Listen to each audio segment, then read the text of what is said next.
Hello guys, Labon sa bin jingka pha. Tuni hin vlog dong video yang kasim lo na short the yang tan. Hizong le tuni hin thei kham khamin gozu ni hizong le tuni hin kagawa le len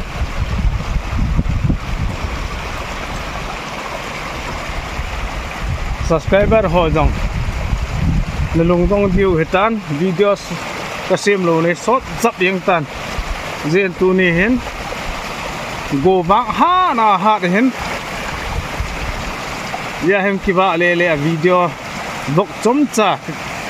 him ki bol ding he tu ni go ha dan chu khusung holang khusung tui phang ho tui ti yang tai Vevo tu sa hen go ga phain go zu ga phain chika he ka ba le ding he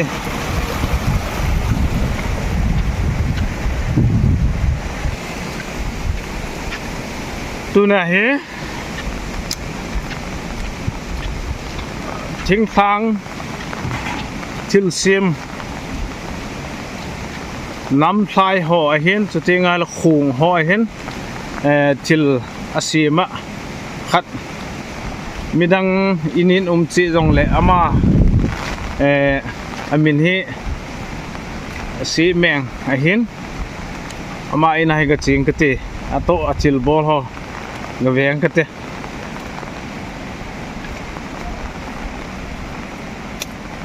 sung cấp sa cái vô vi mai thấy sẽ là cái lòng dương pinball gọi apa pinball gọi ha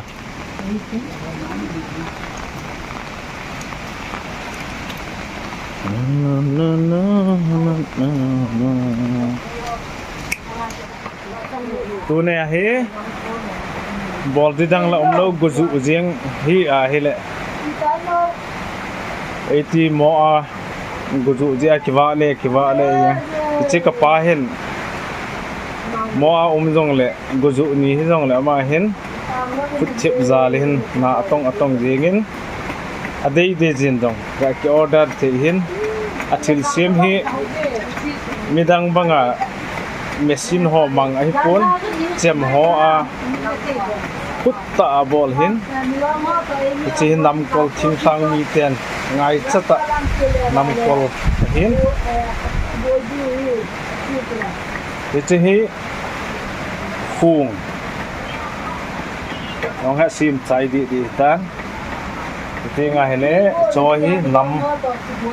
nam thai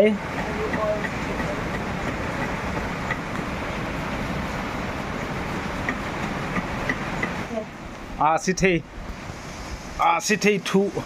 ga ne ve ma ho khan he wa chang na ne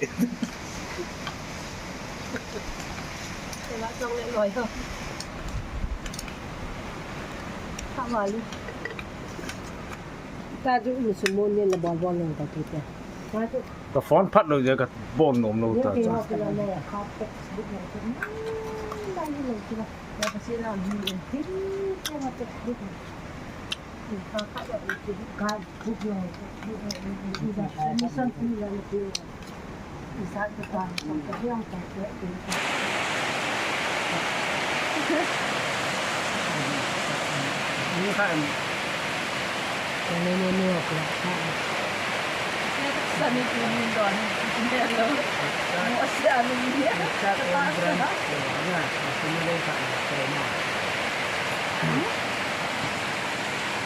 Ramen hòm dinh sợ ramen hòm dinh cái gì rồi đó là gạo rồi nói qua bom nào không giờ cái ramen nó cái ta không kita ni dekat dengan kita kan jodoh mesti dia ya kamu mikir dan fikir masuk dan itu mesti tak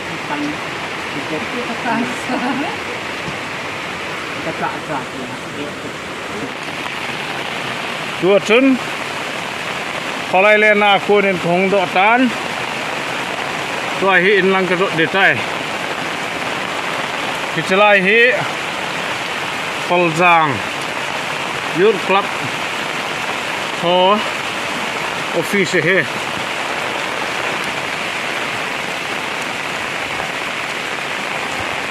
go hard ten tu ni koi macha khosung mi pama khosunga pot do koi macha umpon ei ti hi do ji ai ki pot do guzu noi dai noia ki va le he bu ve ti ko Kolzang ho in ahitan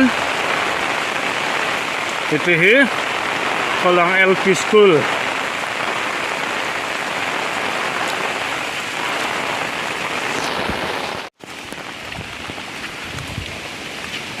tuna kiman ta nau chanjui tan tin ichla hi keima ke ho in hitai